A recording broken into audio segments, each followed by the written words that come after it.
This is part 5 of a 5-part series on Christianity in the Pax Romana. And thus far, we've talked about life in the early church, from the cultural Christians that were just kind of hangers-on to this newfangled, trendy faith, to the die-hard Christians who defended the faith in the face of growing hostility and even persecution. In this 5th and final part of this mini-series, I want to culminate with the story of Perpetua, one of the most fascinating stories of a Christian martyr. What makes Perpetua's story so interesting is that we have her journal that she composed in prison in the days before she was sent out to the arena to face her doom. It is rare to have such an account, but from it, we learn a little bit about Perpetua as a person, as well as the faith that she held so dear that she was willing to die for it. Who was this woman, and why is she such an important figure in the early church? We'll talk about it on this episode of the Pax Romana podcast.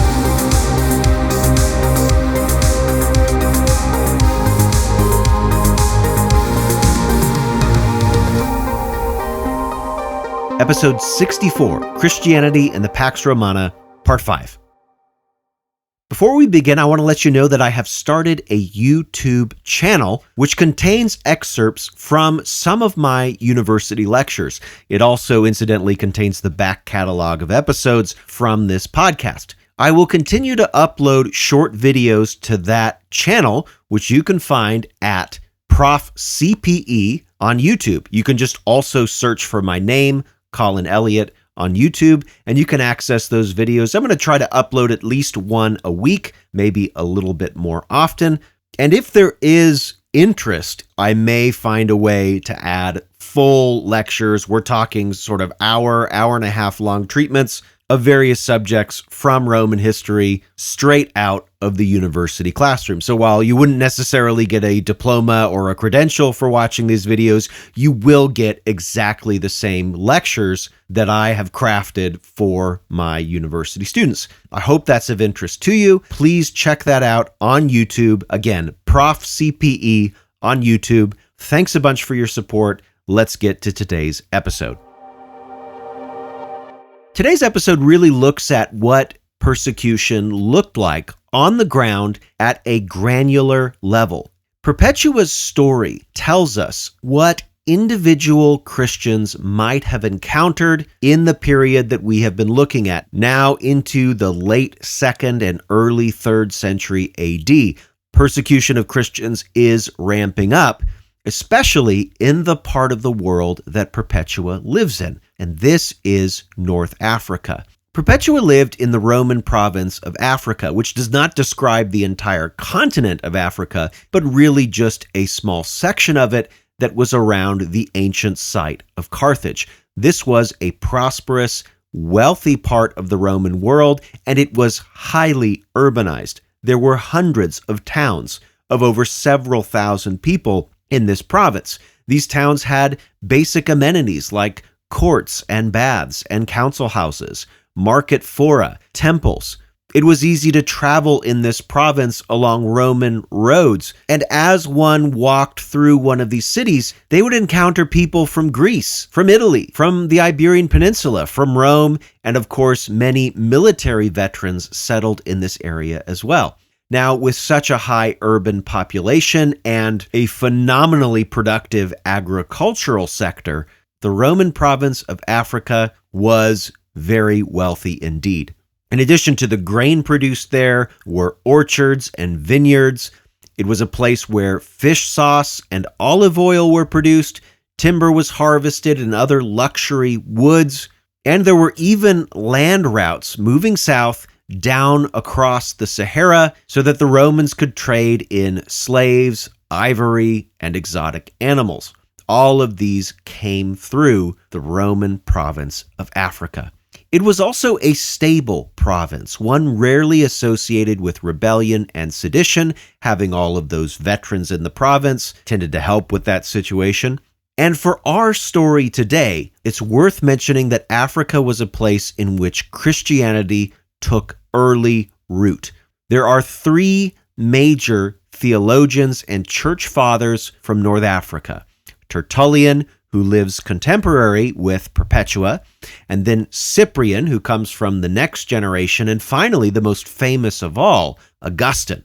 Now, in the writings of the first of those fathers, Tertullian, who writes in the late 2nd and especially into the early 3rd century AD, Tertullian claims that Christians, even in his day, were a significant part of the local urban populations.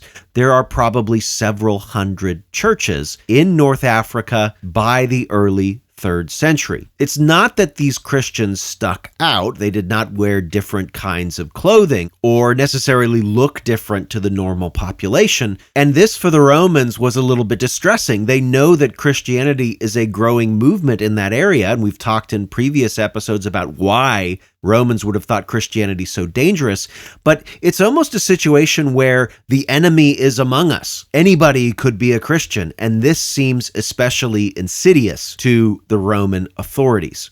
And it is in this context that Perpetua emerges. We don't know a lot about Perpetua, but we can discern a few things from her journal. We know her name, Wibia, which is the name of a Roman citizen. So she likely came from a somewhat prominent family. It helps also that she was literate, which puts her in kind of the top 10% of the local population. We also know that she had a child. However, conspicuously absent from her journal is any mention of a husband. And scholars have long wondered, was Perpetua divorced? Was she widowed? Perhaps by becoming a Christian, she put herself at odds with her husband, and maybe there was a split. Either way, because no husband is mentioned and seems to be present, this puts Perpetua under the authority of her father, who is the paterfamilias. He has absolute authority over Perpetua. And it is her father who we first encounter in her journal. She writes at the very beginning that she had been captured because she was in the process of converting to Christianity. And her father comes to visit her where she is being held. This is what Perpetua says about that encounter. We were still under legal surveillance, and my father was like to vex me with his words and continually strove to hurt my faith because of his love. Father, I said, do you not see this vessel lying, a pitcher or whatever it may be? And he said, yes, I see it. And I said to him, can it be called by any other name than that which it is? And he answered, no. So can I call myself not other than that which I am, a Christian. Then my father, angry with this word, came upon me to tear out my eyes. But he only vexed me, and he departed vanquished, he and the arguments of the devil. That's Perpetua's journal. This is actually a very significant indicator of Perpetua's belief in Christianity. She was under social and legal obligation to obey her father. If a Roman father told his daughter not to attend meetings or subscribe to a particular faith, she is obligated to do that. She does not have a say in the matter. And so Perpetua doing this is a form of rebellion. And it's interesting that she makes this comment about the jar. She says, in the same way that a jar is a jar and it can't be anything else, I am a Christian and I can't be anything else. This is a subtle way of Perpetua saying, yes, I'm your daughter, but before I'm loyal to you, I am loyal to Christianity and to Christ. And this was the type of thing that was very upsetting to Romans because we are seeing disorder even at the level of the family. And Perpetua's father, we're told by her, was so angry that he actually physically comes at her before finally leaving the cell. Now, not long after this, Perpetua is brought before the local governor, a man who is responsible to maintain order in the province, and he does this by way of imperium, that is, the right to command everybody in his province and expect obedience, and if they don't obey, he has the right to execute capital punishment on insubordinate provincials.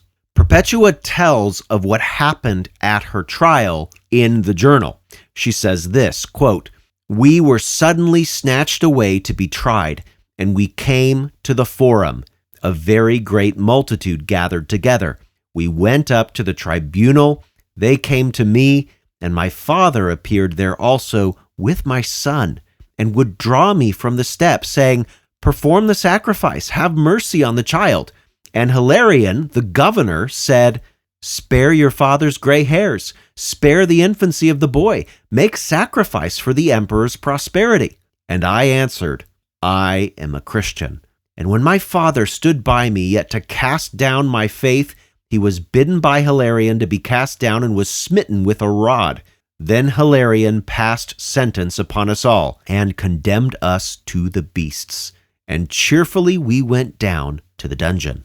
There's a lot going on in this passage. First of all, Perpetua is defending herself against the governor.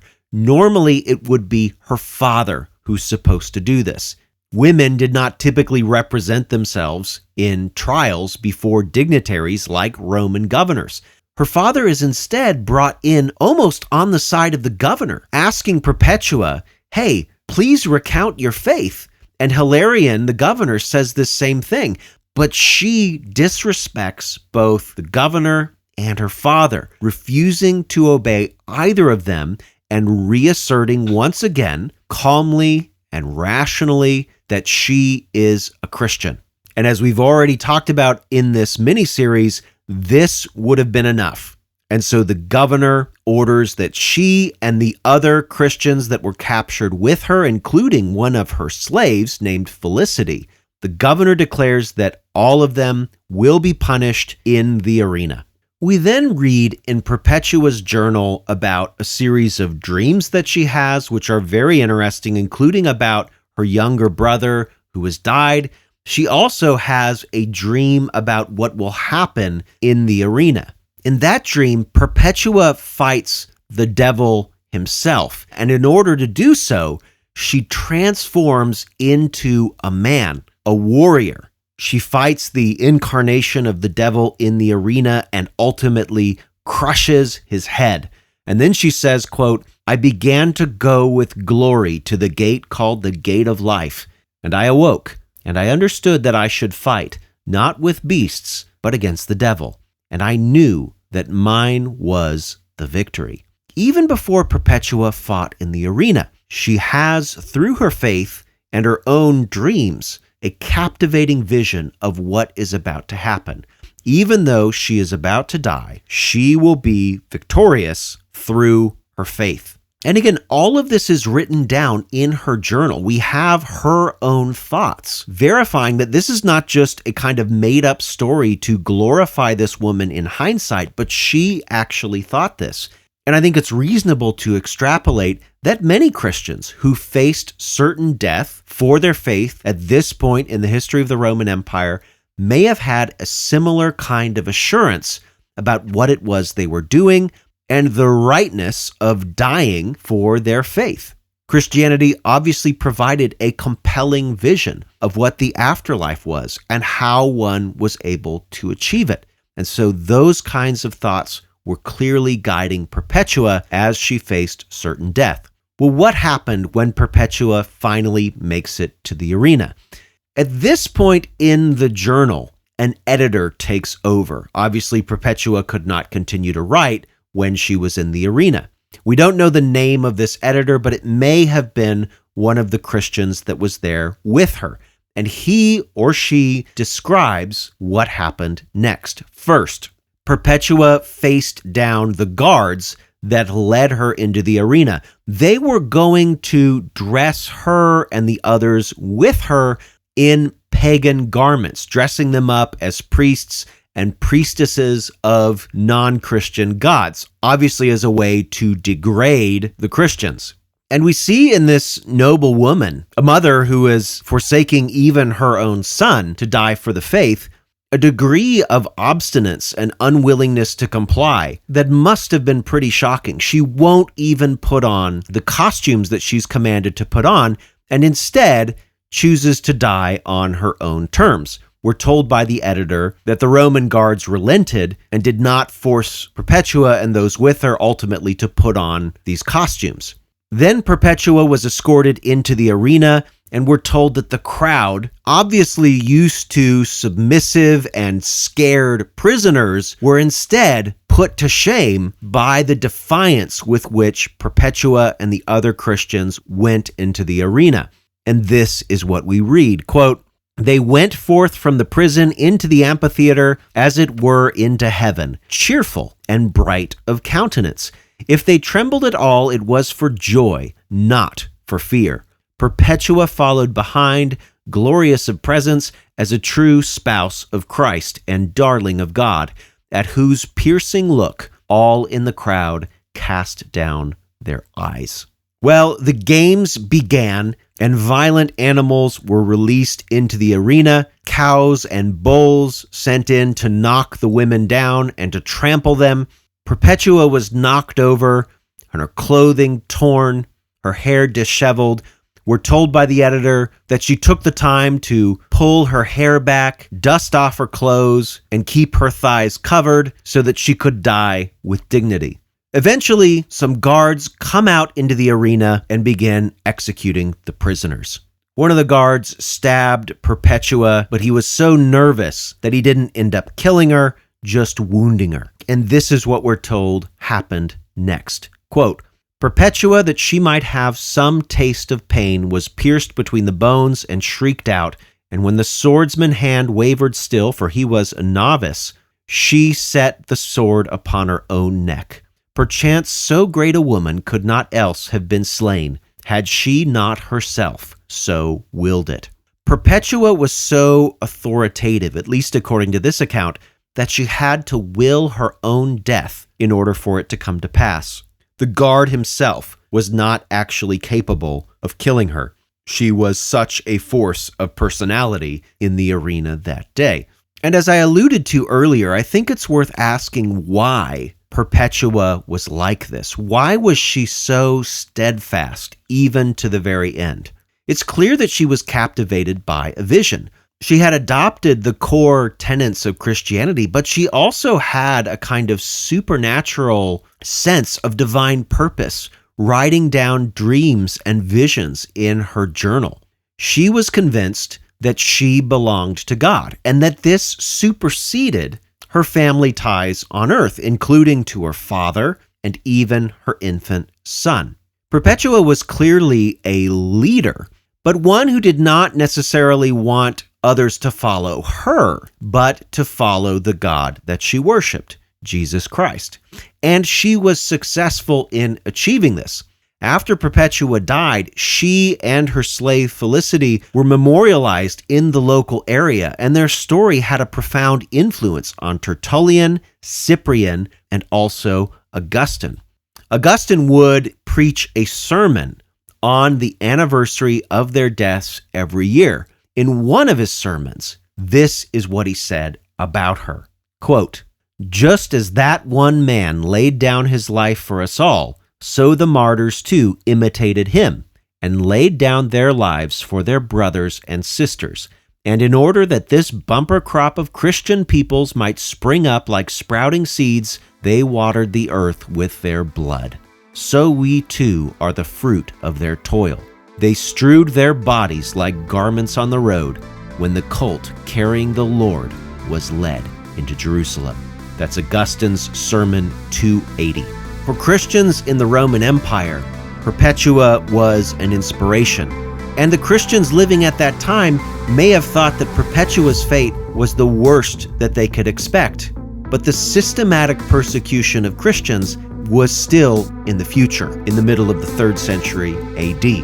But that is a story for another day. On the next episode, we will resume the story of the Roman Empire in the aftermath of the end of the Pax Romana. Thanks for listening to the Pax Romana podcast. For more information, including a list of primary sources and further reading, check the show notes. Music by Red Productions and Exocore. Follow Professor Colin Elliott on X at ProfCPE or email colin@paxromanapodcast.com. Listen to more episodes on Spotify, Apple Podcasts, or just about anywhere podcasts are available. Stay tuned for the next episode of the Pax Romana podcast.